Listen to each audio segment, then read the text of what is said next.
Supreme court ने मातहत अदालतों को नैब केसेस का फैसला करने से रोक दिया। नैब तरमीम फैसले के खिलाफ अपील पर सुप्रीम कोर्ट ने चेयरमैन पीटीआई, अटॉर्नी जनरल और तमाम एडवोकेट जनरल को भी नोटिस जारी कर दिया, जबकि मातहत अदालतों को नैब केसेस का फैसला करने से भी रोक दिया।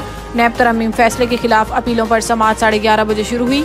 चीफ जस्टिस काजी फाइज ईसा की सरबराही में 5 रुकनी लॉर्जर बेंच ने समाअत की। लॉर्जर बेंच में justice Aminuddin Khan, justice Jamal Mandokhail, justice Athar Minallah और जस्टिस हसन अजहर रिजवी शामिल।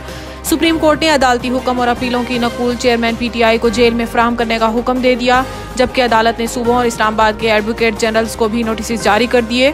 अदालती हुक्मनामे में कहा गया है कि तफसीली फैसले आने के बाद नैब तरमीम इंट्रा कोर्ट अपील दोबारा मुकर्रर की जाने का हुक्म दिया।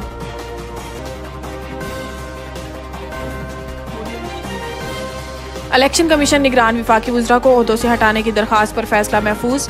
इंतखाबात पर असरअंदाज होने या सियासी वाबस्तगी के हवाले से निगरान विफाकी वज़रा को ओहदों से हटाने से मुतालिक दरखास्त पर समाअत में chief election commissioner Sikandar Sultan Raja ने कहा है कि दुनिया में निगरान हुकूमत नहीं होती। यहाँ निगरान हुकूमत का तस्वुर इसलिए आया कि हुकूमत गैर जानिबदार हो जो नजर आए। हचीमा और फवाद हसन के बारे में तासुर तो पैदा हुआ है कि ये किसी एक सियासी जमात के करीब हैं, क्या ये तासुर नहीं? Chief election commissioner Sikandar Sultan Raja की सरबराही में 5 रुकनी बेंच ने केस की समाअत की, जिसमें दरखास्त गुजार अजीजुद्दीन काका खेल ने कमीशन को बताया कि तोकीर शाह ने इस्तीफा दे दिया है। फवाद हसन, फवाद और अहमद चीमा को सियासी बुनियाद पर भर्ती किया गया, इन्हें भी हटाया जाए।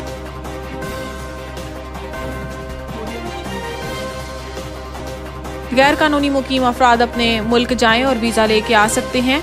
लाहौर में मीडिया से गुफ्तगू करते हुए निगरान वज़ीर आज़म ने कहा है कि हमने गैर कानूनी तौर पर मुकीम लोगों को पहले वक्त दिया, इनके कारोबार या दीगर तरीकों से इनको परेशान नहीं किया, हमने इन पर मुकम्मल तौर पर पाबंदी नहीं लगाई है। ये अपने मुल्क जाएं और वीज़ा लेकर फिर वापस आ सकते हैं। इन्होंने कहा है कि रजिस्टर्ड अफगान मुहाजिरीन को वापस नहीं भेज रहे, गैर कानूनी मुकीम अफराद को वापस जाने के लिए वक्त दिया है।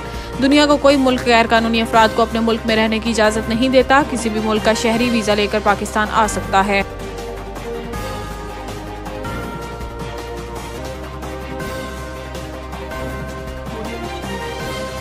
इसराइल का गजा में जंगबंदी से इनकार, शहीद फलस्तीनियों की तादाद 8400 से जायद हो गई। गैर मुल्की मीडिया रिपोर्ट्स के मुताबिक इसराइली वज़ीर आज़म ने एक बयान में कहा है कि इसराइल 7 अक्टूबर के हमलों के बाद हमास से दुश्मनी खत्म करने पर इत्तफाक नहीं करेगा। सीज फायर का मतलब है इसराइल हमास दहशतगर्दी के आगे हथियार डाल दे। ये जंग का वक्त है, ये जंग हमारे मुश्तरका मुस्तकबिल के लिए है। इसराइली वज़ीर आज़म ने कहा है कि आज हमें तहजीब और बर्बरियत की कुव्वतों के बीच लकीर बनानी है। इसराइल ने ये जंग शुरू नहीं की, हमास इस बुराई के टोले का हिस्सा है जिसे ईरान तश्कील दे रहा है। वाज़ेह है कि 7 अक्टूबर से जारी हमलों में शहीद फलस्तीनियों की तादाद 8400 हो गई, जबकि 23,000 से ज़ायद जख्मी हुए हैं। शोधा में से 73% बच्चे, ख़वातीन और उम्र रसीदा अफराद हैं।